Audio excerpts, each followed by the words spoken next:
15, les versets 1 à 17. C'est la page 822 dans les Bibles rouges. Page 822, Évangile de Jean, chapitre 15, versets 1 à 17.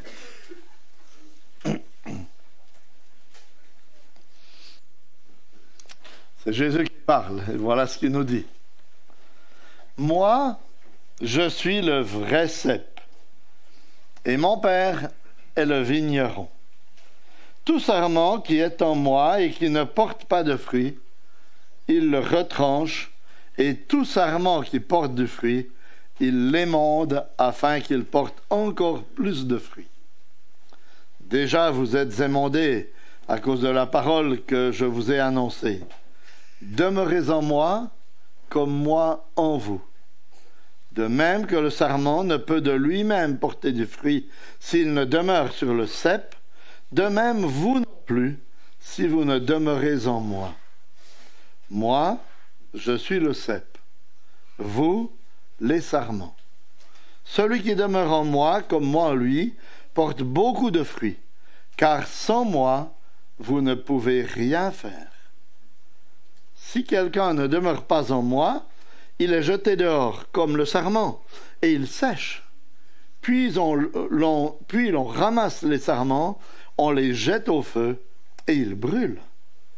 Si vous demeurez en moi, et que mes paroles demeurent en vous, demandez ce que vous voudrez, et cela vous sera accordé. Mon Père est glorifié en ceci, que vous portiez beaucoup de fruits, et vous serez mes disciples. Comme le Père m'a aimé, moi aussi je vous ai aimé. Demeurez dans mon amour. Si vous gardez mes commandements, vous demeurerez dans mon amour, comme j'ai gardé les commandements de mon Père et que je demeure dans son amour. Je vous ai parlé ainsi, afin que ma joie soit en vous et que votre joie soit complète. Voici mon commandement. Aimez-vous les uns les autres comme je vous ai aimé. Il n'y a pour personne de plus grand amour que de donner sa vie pour ses amis. Vous êtes mes amis si vous faites ce que je vous commande. Je ne vous appelle plus serviteur, parce que le serviteur ne sait pas ce que fait son maître. Je vous ai appelé ami, parce que tout ce que j'ai appris de mon Père, je vous l'ai fait connaître. Ce n'est pas vous qui m'avez choisi, mais moi, je vous ai choisi, et je vous ai établi, afin que vous alliez, que vous portiez du fruit, et que votre fruit demeure, pour que tout ce que vous demanderez au Père en mon nom, il vous le donne. Ce que je vous commande, c'est de vous aimer les uns les autres. Deuxième lecture, dans le prophète Ésaïe, au chapitre 5, Ésaïe chapitre 5, c'est la page 518 dans la Bible rouge. Ésaïe chapitre 5, page 518, et nous lirons les 7 premiers versets du chapitre.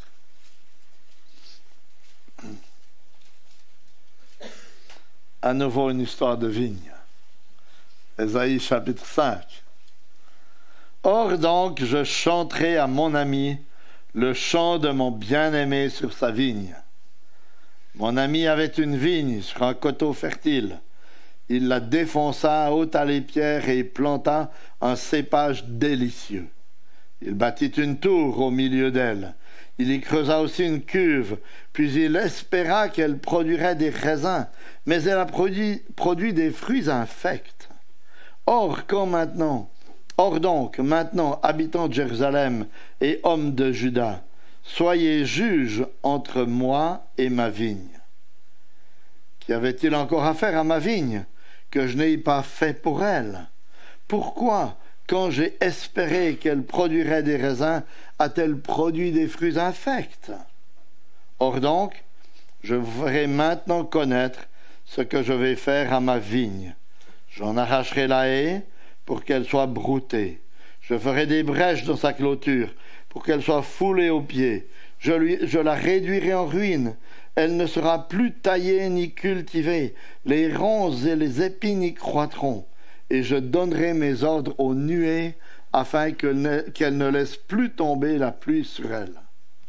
Or, la vigne de l'Éternel des armées, c'est la maison d'Israël, et les hommes de Juda, c'est le plan qu'il chérissait.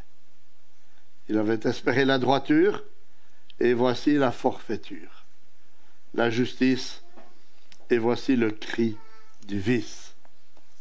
Puis un dernier verset dans l'Épître aux Hébreux, ça c'est presque tout au bout de la Bible, page 919, dans la Bible rouge, Épître aux Hébreux, chapitre 12, juste un verset, le verset 14.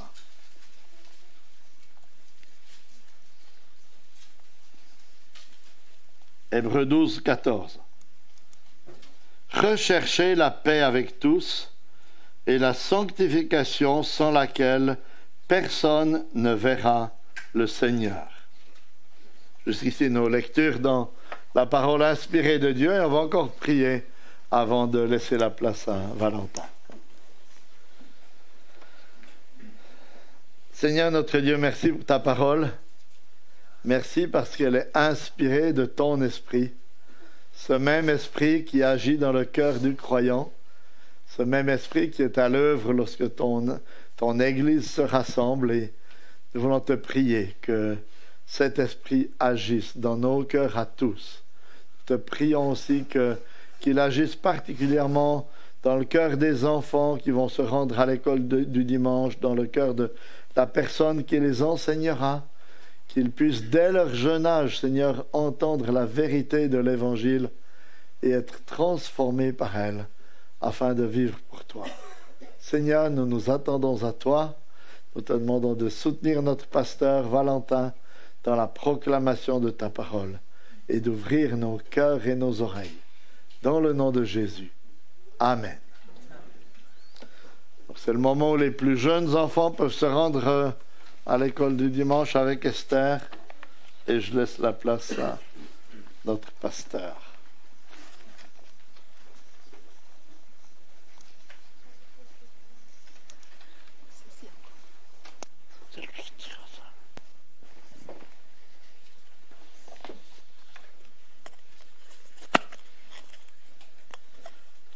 Bonjour à tous. Nous arrivons ce matin au dernier « Je suis » de notre série, conformément à ce que Jean nous dit dans son évangile. Et je vous invite donc à garder votre Bible ouverte en Jean 15 afin de suivre avec moi. Alors à nouveau, il s'agit d'une série sur les « Je suis », donc ne vous étonnez pas si je ne vais pas dans tous les détails du texte. Je vais essayer de rester fidèle à cette série.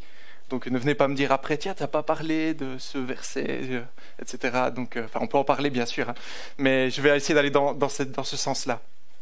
Et dans cette dernière proclamation de Jésus, l'accent est un peu différent de ce qu'on a l'habitude de voir jusqu'à présent. Alors ce matin, je vois pas mal de visages qui sont nouveaux. Si vous n'avez pas suivi la série, c'est pas grave.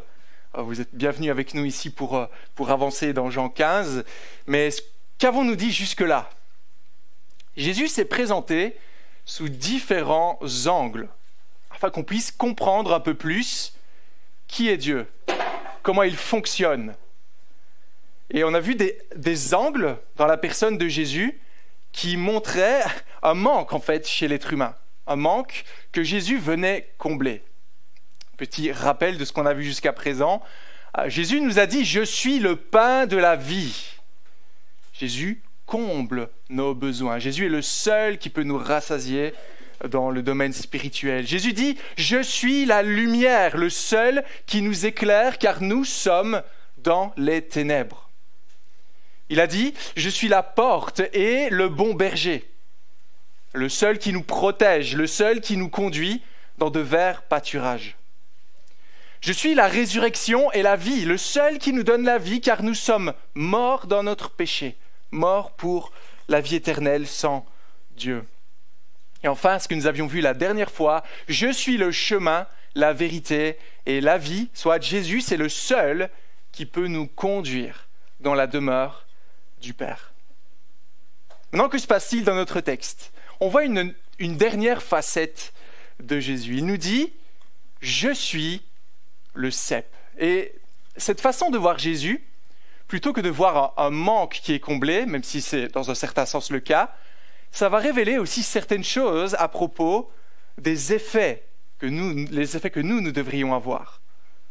Connaître cet aspect de Jésus va également révéler certains aspects chez nous. Alors c'est l'introduction que je voudrais faire ce matin pour commencer, introduction que j'ai appelée « Un chrétien porte du fruit pour Dieu ». Un chrétien porte du fruit pour Dieu. Que dit Jésus ici, verset 1er ? Il nous dit « C'est moi qui suis le vrai cep et mon Père est le vigneron. Tout sarment qui est en moi et qui ne porte pas de fruit, il l'enlève.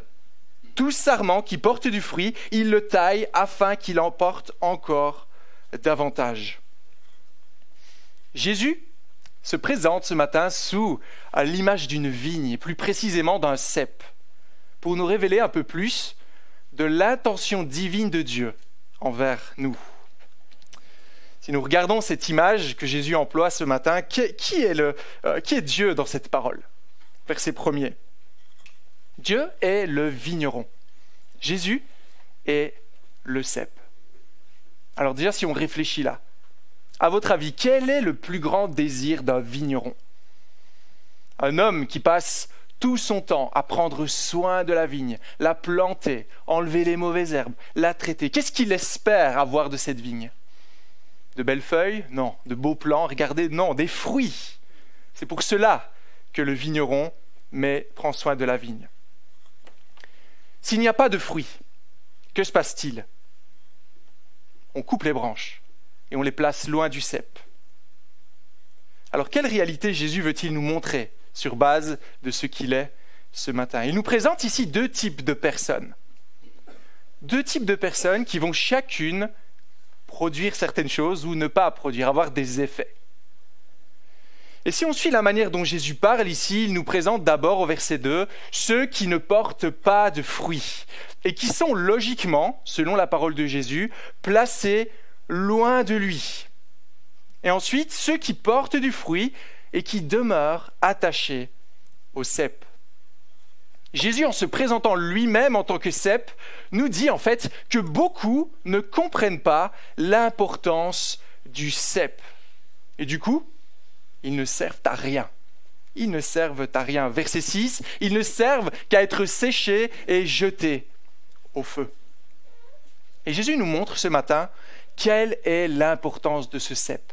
Quelle est l'importance d'être attaché à Christ. Voyons plus en détail le verset 1er. Pourquoi devrions-nous rester attachés à Christ et à personne d'autre ? Regardez à nouveau le verset 1er. Jésus dit « C'est moi qui suis le vrai cep ». Deux choses ici importantes avant de poursuivre. Premièrement, il dit « Je suis ». C'est moi qui suis. Voyez-vous ce qu'il veut nous dire par cela ? Voyez-vous pourquoi c'est tellement important de comprendre ces « je suis » ? Parce que Jésus est, nous ne le sommes pas. Vous voyez ça ? Il dit « Moi, je suis ». Sous-entendu, vous ne l'êtes pas. Ce que Jésus nous révèle à propos de lui révèle quelque chose de crucial à propos de nous. Il nous montre que nous avons besoin de Dieu. C'est ce qu'il veut dire d'ailleurs par les « je suis ». Nous avons besoin de lui pour porter du fruit. Si on ne comprend pas cela, nous ne réussirons jamais à porter du fruit. Car comprenez-vous l'image employée ici ? La branche est attachée au cep.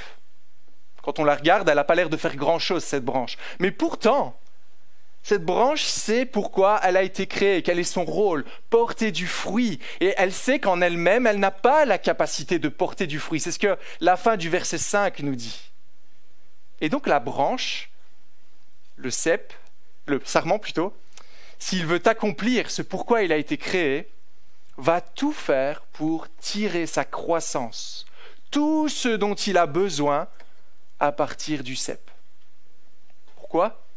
Car il ne peut fonctionner sans être attaché au cep. S'il n'est pas lié au cep, il ne sert à rien. Et donc, ce cep, ce sarment, oh là là, ça va être difficile, ce sarment qui est attaché au cep, on va continuellement chercher à boire de ce cep, s'imbiber de lui, toujours plus chercher ces nutriments du cep pour pouvoir grandir et porter plus de fruits. Il va rester fermement attaché à ce cep et demeurer en lui. Une branche seule n'a pas de sens. Elle ne produira pas de fruits et certainement pas des fruits dignes de la majesté de Dieu. Qu'est-ce que ça signifie tout ça?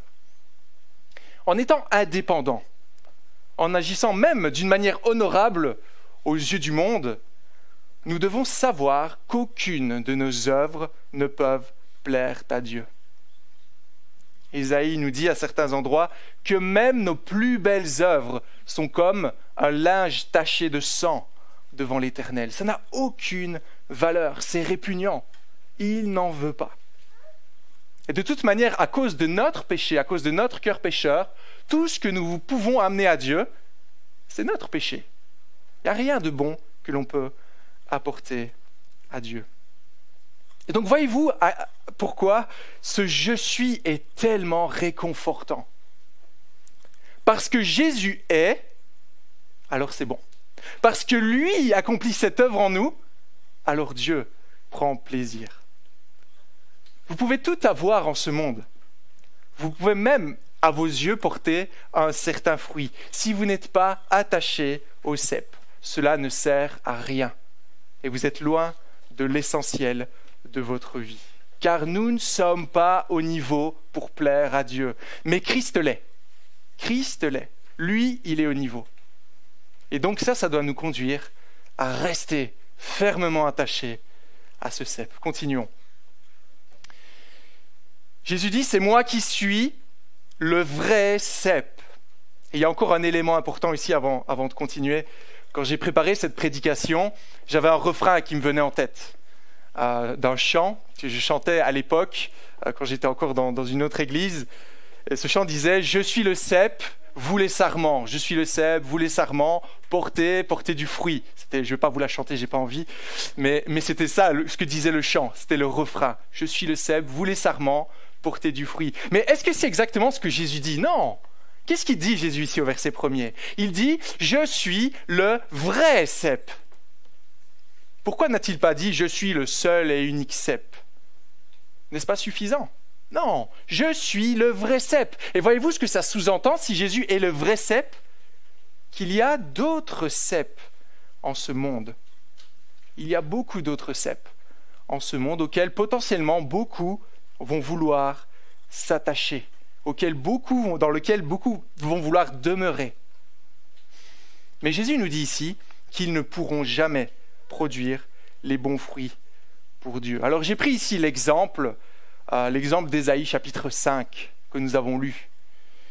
Et pourquoi est-ce que j'ai choisi cet exemple? Même si ça paraît être une histoire qui est loin de notre réalité, en fait, Ésaïe 5, si vous voulez, c'est le meilleur modèle, le meilleur moyen pour plaire à Dieu.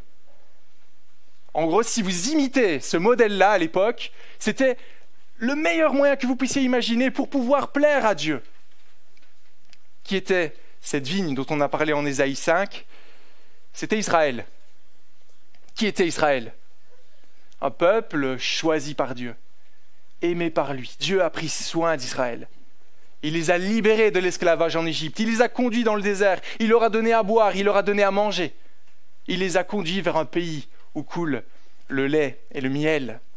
Il leur a donné ses paroles écrites par son doigt afin qu'ils puissent lui obéir.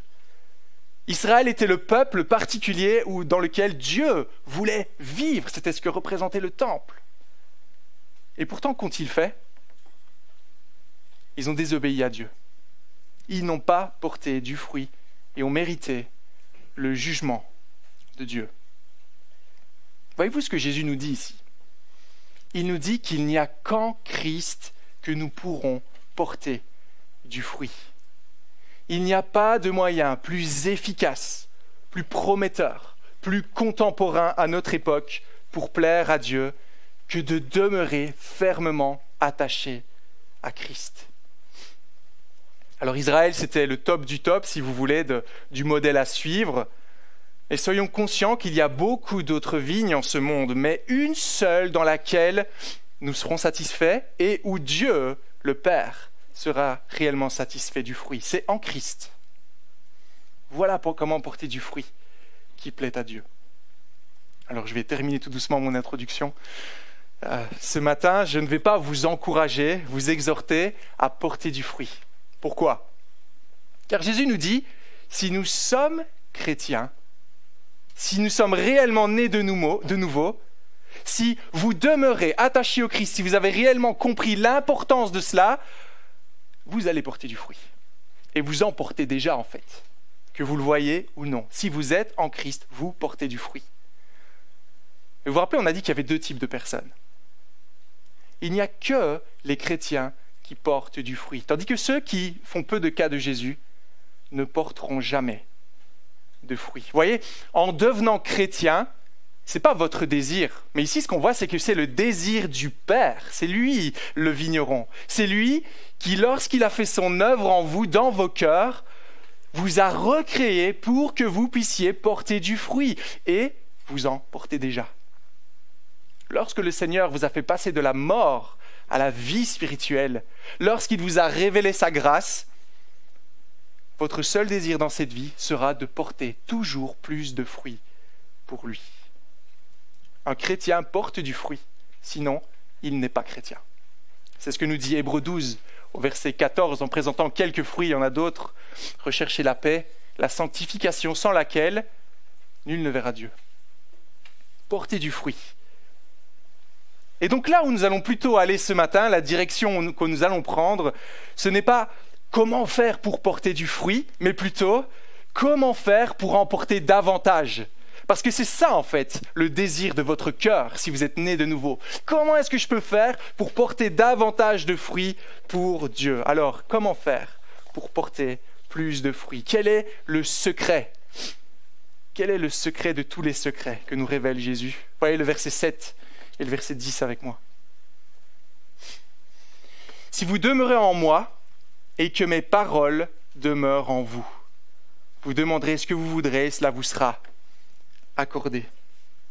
Verset 10. Si vous gardez mes commandements, vous demeurerez dans mon amour, de même que j'ai gardé les commandements de mon Père et que je demeure dans son amour.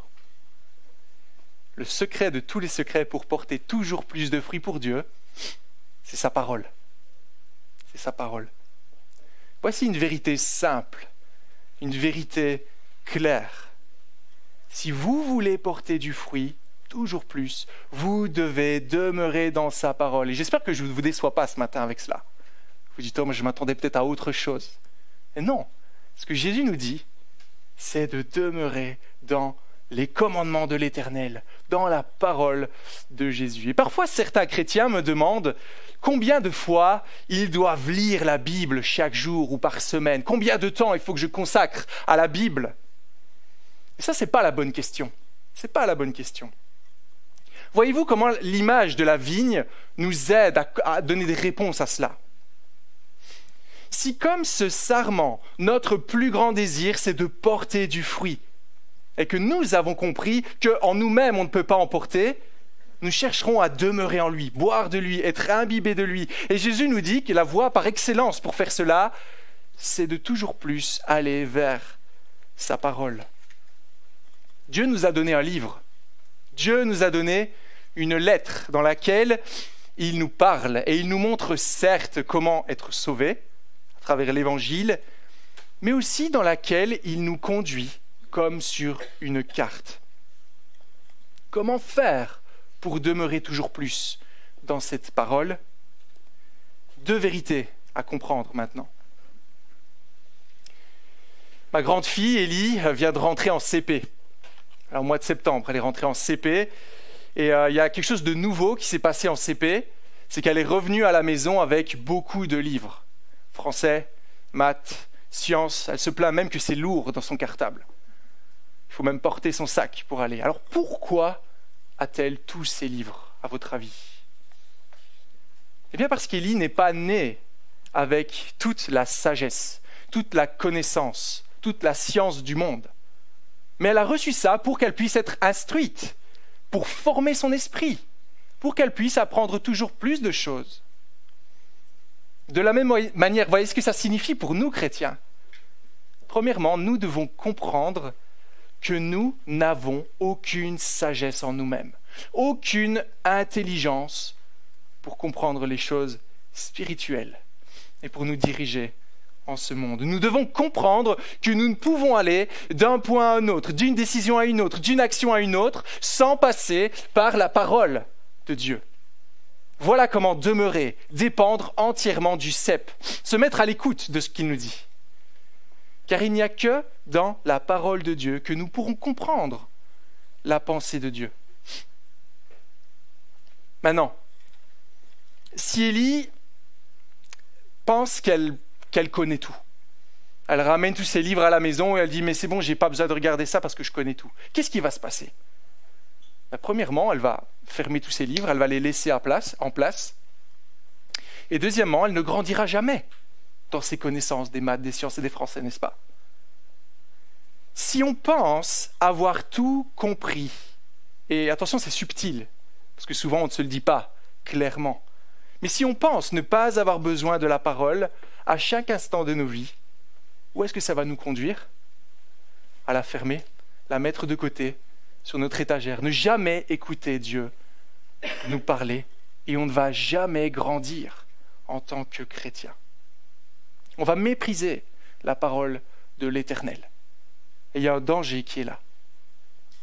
Et ce matin, je voudrais vous exhorter, si dans votre vie, vous voyez que c'est peut-être le même schéma qui se répète, que vous n'avez aucun égard pour la parole de Dieu, peut-être qu'il y a un péché d'orgueil ici, que vous pensez avoir toute sagesse. Vous n'avez pas besoin de ça. Vous savez mieux que vous-même, même si vous ne le dites pas à haute voix. Vous savez mieux que Dieu comment diriger votre vie. Mais on ne peut avancer en dehors de sa parole, car nous n'avons aucune sagesse. Nous ne sommes pas venus avec cette sagesse en ce monde, et nous ne quitterons pas ce monde avec la sagesse de Dieu. Donc nous avons besoin de sa parole. Jésus a dit, l'homme ne vivra pas de pain seulement, mais de toute parole qui sorte de la bouche de Dieu. Qu'est-ce que ça veut dire ? On mange tous les jours, on mange plusieurs fois par jour, on en a besoin pour grandir, être en bonne forme. De la même manière, la parole doit nous habiter, doit occuper, marquer chaque aspect de nos vies. Pas juste l'église le dimanche matin. Ça doit nous montrer comment louer Dieu, comment faire le culte, comment nous habiller, comment parler, comment entretenir nos relations les uns vis-à-vis des autres, comment vivre notre mariage, vivre notre célibat, quel travail nous devons faire, comment nous devons le faire, qu'est-ce qui est bon de regarder, qu'est-ce que nous ne devons pas regarder. Vous voyez, tout ça, tous les aspects de notre vie. Comment savoir si ce que je fais dans ma vie plaît à Dieu, si je ne prends pas le temps de l'écouter me parler par sa parole ? On a besoin de l'entendre nous parler, et ce le plus souvent possible, car nous ne sommes pas des sages. Alors dépendons entièrement de cette sagesse qui nous est donnée, de la parole du Seigneur. Deuxième élément maintenant que nous devons également considérer, nous devons comprendre le monde dans lequel nous vivons. Beaucoup vont me dire, mais moi depuis que je suis né de nouveau, depuis que je suis le Seigneur, toutes mes aspirations ont changé. J'ai plus les mêmes désirs qu'avant, etc. Alors j'entends bien ce que tu me dis avec la parole de Dieu, mais je ne suis plus le même. Oui, c'est vrai, le Seigneur a fait sans doute une œuvre dans ta vie, mais réfléchis au monde déchu dans lequel tu vis. Tu vis dans un monde qui propose autant de détours et qui va chercher par tous les moyens à t'asphyxier de toutes sortes de manières. Un monde qui va tenter de dicter ton éthique, dicter ce qui est important, même peut-être cadencer ta vie chrétienne. Et ce n'est pas au monde de dire ça, c'est la parole de Dieu. Un exemple de cela, qu'a dit Dieu à Josué lorsqu'il a pris le flambeau pour diriger le peuple? Ce sont des choses très pratiques, très concrètes. Dieu a dit, garde ma parole, ne t'en écarte ni à droite, ni à gauche, afin de réussir où que tu ailles, que ce livre de la loi ne s'éloigne pas de toi. Comment savoir si on ne s'éloigne pas du livre de la parole de Dieu? Comment savoir si on est en train de vivre pour Dieu ou de se conformer au monde? Dieu dit, médite-le jour et nuit pour agir avec fidélité, conformément à tout ce qui est écrit. Médite-le jour et nuit, constamment. On ne doit jamais s'en éloigner, car c'est alors que tu auras du succès dans tes entreprises. Et c'est alors que tu réussiras. Qu'est-ce que ça veut dire pour nous, réussir? C'est alors que tu porteras du fruit pour Dieu. C'est ça que Jésus veut nous dire. C'est alors que tu réussiras en tant que sarment et tu porteras du fruit pour l'Éternel. Combien de temps consacrez-vous à la parole de Dieu, chers amis? Combien de temps? Eh bien, pendant que vous êtes en train de faire le calcul dans votre tête, sachez qu'il n'y a pas de règle, mais il y a un principe. Vous avez besoin de cette parole. On ne veut pas savoir le nombre d'heures ou de minutes que vous passez. Vous devez juste continuellement aller vers cette source. On doit saturer nos vies de la parole de Dieu. C'est comme ça qu'on va demeurer unis au cep. Il faut nous soumettre à la parole, la valoriser, la méditer, l'étudier encore et encore jusqu'à ce qu'elle nous transforme, jusqu'à ce que nous soyons transformés par le renouvellement de notre intelligence. Premièrement, la parole de Dieu, deuxième élément que Jésus met en avant pour porter plus de fruits. Regardez avec moi le verset 7.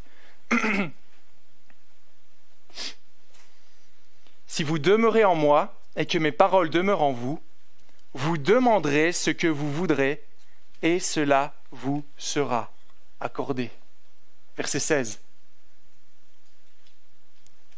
Ce n'est pas vous qui m'avez choisi, mais c'est moi qui vous ai choisi. Je vous ai établi afin que où que vous alliez, vous portiez du fruit et que votre fruit demeure. Alors, ou afin que ce que vous demanderez au Père en mon nom, il vous le donnera. Pour être un chrétien qui porte beaucoup de fruits, la prière est essentielle. La prière est essentielle. Mais en fait, beaucoup de gens prient. Bien sûr, parmi les chrétiens, nous prions, nous avons prié ce matin, mais même au-delà, je me suis amusé à regarder un peu les statistiques des gens qui prient. Je ne sais pas comment ils font pour faire de telles statistiques, mais visiblement, 2 Français sur 3 répondent positivement à la question « Vous arrive-t-il de prier ?» Oui, il m'arrive de prier. 2 Français sur 3, juste en France. Mais allons plus loin ici. De quel genre de prière Jésus nous parle-t-il au verset 16 ? Il nous dit qu'il faut que nous prions au nom de Jésus. Soit il est en train de nous dire qu'il y a une prière biblique. Et c'est la seule vraie prière, en fait, pour que nos paroles dépassent le plafond. La prière au nom de Jésus, la prière qui soit centrée sur la parole. Et quand on y réfléchit, c'est une prière qui découle du premier point qu'on vient de voir, qui dépend de cela. Pourquoi ? Car qu'est-ce qui vous passe par la tête quand je lis ce verset ? Tout ce que vous demanderez au Père en mon nom, vous le recevrez. Tout. C'est ce que dit Jésus, n'est-ce pas ? Ça peut faire tourner des têtes, n'est-ce pas ? Mais ça peut aussi décevoir beaucoup. J'ai demandé, Dieu ne m'a pas donné. Mais si vous êtes des hommes, si vous êtes des femmes de la parole, vous saurez qu'il n'y a qu'une seule façon de prier, celle de Matthieu 6, je vous lis cela. Voici donc comment vous devez prier. Notre Père céleste, que la sainteté de ton nom soit respectée, que ton règne vienne, que ta volonté soit faite sur la terre comme au ciel. Alors, Valentin Meyer a fait une série sur cela, et je ne vais pas trop m'étendre sur cette prière. Je vous invite à aller écouter cette série de prédications dans l'évangile de Matthieu, si vous voulez approfondir. Mais comment prier d'une manière qui soit biblique ? On doit comprendre ça. On doit comprendre à qui on s'adresse et prier selon sa volonté. On doit réaliser pleinement que tout ce qui compte en ce monde, en cet univers, c'est que la volonté de Dieu s'accomplisse, que son royaume se manifeste, car lui seul est Dieu. Lui seul est digne d'être le Père céleste. Lui seul est digne d'avoir son nom sanctifié, placé au-dessus de tout. Sachant cela, grâce à l'Écriture, c'est l'Écriture que nous venons de lire ici, les mots de Jésus, quelle sera alors notre prière? On dira que ta volonté soit faite dans ma vie, dans ma santé, dans mes difficultés, dans mes défis, que tout ce qui se passe dans ma vie serve à faire avancer ton royaume, sinon ne fais rien. Sinon ne fais rien. Si c'est juste pour que tu sois sauvé de telle ou telle chose, si c'est juste pour que tu puisses prospérer tout seul, ça ne sert à rien. Tout en ce monde doit servir à l'avancement du règne de Dieu. Ma vie, ma mort, toutes choses. Alors comprenant cela, quelle sera la prière logique que nous voudrons faire? Seigneur, donne-moi de porter du fruit pour ta gloire. Vous voyez, ça décentre de nous-mêmes. Alors que souvent on est tellement centré sur nous-mêmes dans nos prières. Pourquoi? Car toi seul es digne. Toi seul es le vigneron. Et c'est ton plus grand désir, de voir du fruit. Alors s'il te plaît, Seigneur, donne-moi de porter du fruit. Montre-moi où aller. Montre-moi quoi faire. Montre-moi à qui parler. Montre-moi qu'accepter, que refuser, etc. afin que ton nom soit glorifié et que ton règne vienne encore davantage. Mais pour prier comme cela, il faut prier dans un esprit renouvelé par la parole de Dieu. Sinon, on sera frustré. On va dire ça ne fonctionne pas. Je prie, il n'y a rien qui se passe. Si je vous demande, après ce culte, de venir avec moi et que je vous donnais la place de pilote dans mon Boeing 747, je dis vas-y, tu as le privilège de faire décoller cet appareil du sol. Quel privilège incroyable, n'est-ce pas? Je ne pense pas qu'il y a de pilote ici dans cette salle. Enfin, moi, c'est un de mes rêves, en tout cas. Mais si vous n'avez pas pris le temps de voir comment cet appareil fonctionne, même pas de lire le manuel d'explication, vous vous mettez au cockpit, vous mettez le casque, etc. Et puis vous êtes d'un coup frustré de voir que l'appareil n'avance pas. Il y a un potentiel énorme ici. Faire décoller un appareil qui fait plusieurs tonnes. Mais en fait, je vous dis que vous avez le pied appuyé sur le frein plutôt que l'accélérateur. Vous voyez ce que je veux dire? Si on ne comprend pas comment ça ne fonctionnera pas, ça ne marchera pas. Pourquoi Dieu ne donne pas? Il l'a promis dans sa parole. Tout ce que vous demanderez. Pourquoi? Parce que je ne reçois pas ce que je demande. Plongez vos regards dans sa parole. Voyez qui est notre Dieu. Voyez sa manière d'agir à travers le temps. Voyez sa souveraineté. Voyez comme il contrôle toutes choses. Et priez selon son caractère, selon sa volonté qui est la meilleure, en étant convaincu que si vous priez comme cela, Dieu vous l'accordera. Enfin, troisième et dernier élément que je voudrais voir avec vous pour porter toujours plus de fruits pour l'Éternel, les versets 9 et 10 que nous allons lire.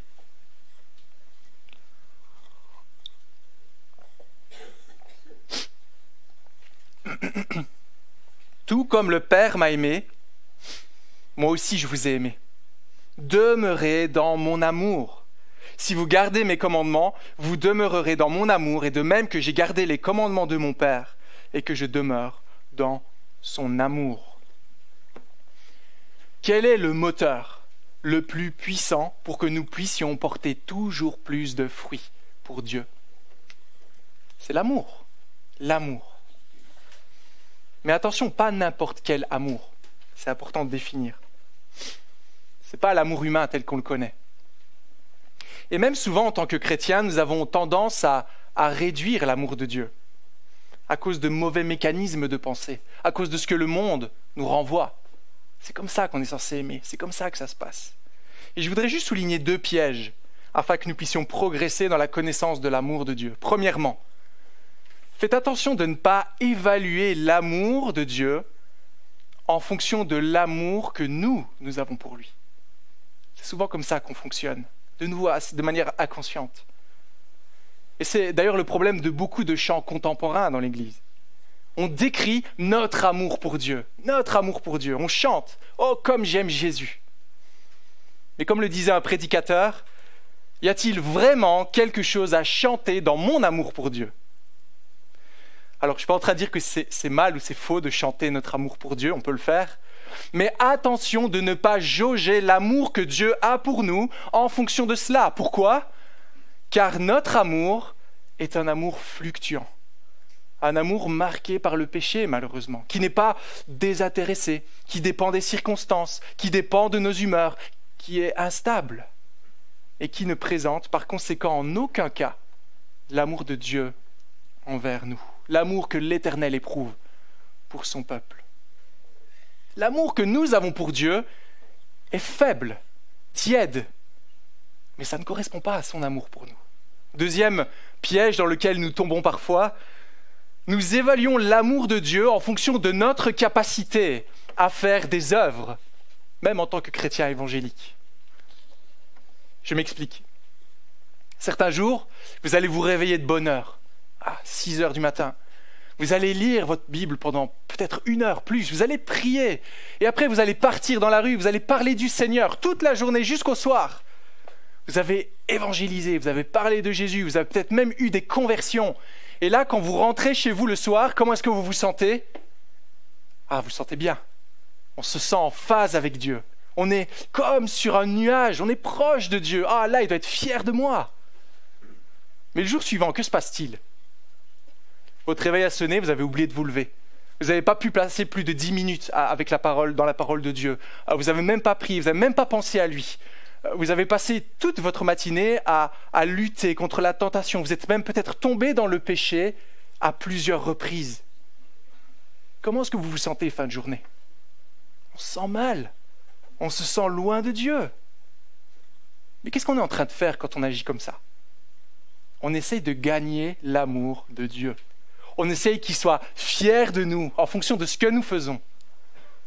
Si nous estimons avoir fait suffisamment, l'amour de Dieu doit être grand. Mais le jour où la situation nous échappe, qu'en est-il de l'amour de Dieu? Vous voyez ce qui se passe dans ce cas de figure, et je ne sais pas si vous vous retrouvez en cela, mais moi je m'y retrouve bien souvent. C'est nos performances qui sont la source de notre joie. Nos performances représentent le degré d'acceptation envers Dieu. Mais ça, c'est un mensonge. C'est un mensonge. Et ce ne sera jamais suffisant, en aucun cas, pour acheter l'amour de Dieu. Ouais, c'est 2 choses, il faut faire attention. Notre amour pour Dieu n'est pas l'amour que Dieu a pour nous. Et l'amour pour Dieu ne se gagne pas en fonction de ce qu'on a fait de bien ou de mal, même lorsqu'on se sait sauvé par grâce.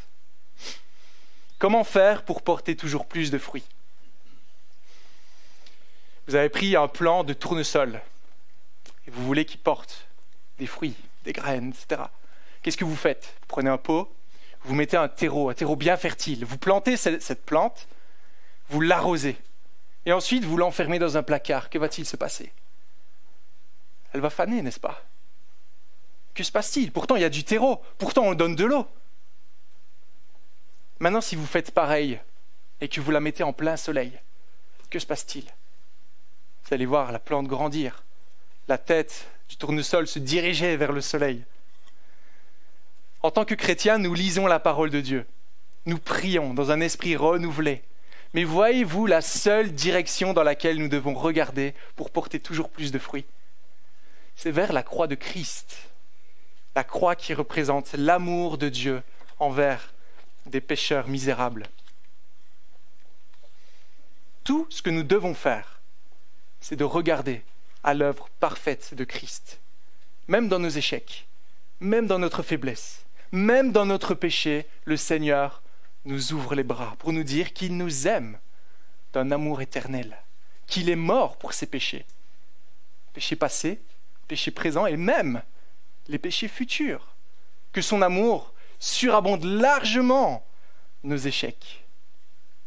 Cet amour que l'on voit à de nombreuses reprises dans l'Ancien Testament, où Dieu, on l'a vu en Osée chapitre 11, verset 8, où Dieu dit à cet enfant rebelle, un enfant qui a péché contre lui, qui l'a rejeté, « Comment pourrais-je te traiter? Pourrais-je te livrer? Mon cœur est bouleversé, toute ma pitié s'émeut. » Dieu parle ici. « Je n'agirai pas selon ma colère, je ne reviendrai pas pour détruire Éphraïm, car je suis Dieu et non pas un homme. » Jérémie 31. Dieu dit à son peuple qu'il a choisi « Je t'aime d'un amour éternel, c'est pourquoi je te conserve ma fidélité. » Sophonie 3, verset 17. Dieu fera de toi sa plus grande joie. Il gardera le silence dans son amour et il poussera des cris d'allégresse à ton sujet. Pourquoi? Pourquoi Dieu peut-il faire de nous, pauvres pécheurs, un tel sujet de joie? Car Christ a donné sa vie pour nous. Car sa vie a été donnée afin que nous soyons vus parfaitement. Quelles sont les fondations sur lesquelles le chrétien doit tout reposer? L'amour inébranlable de Dieu, fiable, solide, car elle a été acquise au prix du sang de Jésus, au prix du sang de son Fils. Êtes-vous convaincu de l'amour de Dieu pour ses enfants? Êtes-vous convaincu de cet amour inébranlable envers vous? Comment être convaincu? Bien, il nous faut demeurer, il nous faut progresser dans la compréhension de l'amour de Dieu. Si nous doutons, c'est probablement à cause de nos expériences, d'un amour trop humain qui déçoit. Mais plus nous grandirons dans la compréhension de l'amour de Dieu, plus nous réaliserons que cet amour n'a juste rien à voir avec ce que nous avons toujours connu, plus nous grandirons, plus nous serons attachés, plus nous prendrons du cep. Il est le seul amour dont nous avons besoin, le seul qui peut nous combler, le seul qui peut nous rassasier. Comment savoir cela? Parce que Dieu nous le révèle dans sa parole. Donc méditons sur son amour, afin d'avoir une vision juste, une vision bonne, et une constante motivation. On médite l'Écriture, Dieu nous parle, Dieu nous révèle son amour. On peut le prier pour qu'il nous aide à grandir toujours plus dans la compréhension de cet amour, comme Paul le fait à plusieurs reprises. Éphésiens 3, etc. Il prie pour que l'Église grandisse plus dans l'amour de Dieu, dans la compréhension de l'amour de Dieu. C'est ça que nous devons faire. Voyez à nouveau la différence entre un non-chrétien et un chrétien face à un tel message. Un non-chrétien dira « Super, je vois l'amour de Dieu, alors je vais continuer de pécher. Je vais continuer sur ma voie et Dieu couvrira tout cela. » Alors qu'un chrétien, en voyant l'amour de son Seigneur, en voyant ce que ça lui a coûté, n'aura qu'un désir, devenir plus saint, porter toujours plus de fruits et renoncer à tout péché dans sa vie. Voyez à nouveau, si vous êtes réellement au Seigneur, réellement né de nouveau, réellement converti, pas besoin de forcer, pas besoin de manipuler, pas besoin de culpabiliser.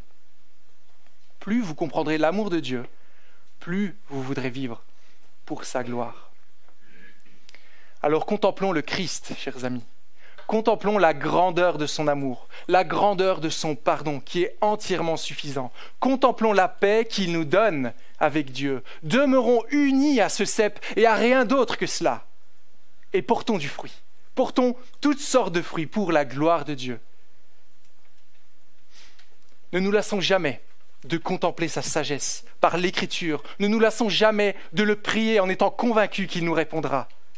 Et nous ne lassons jamais de voir son amour manifesté en Christ, le « Je suis » éternel. Amen.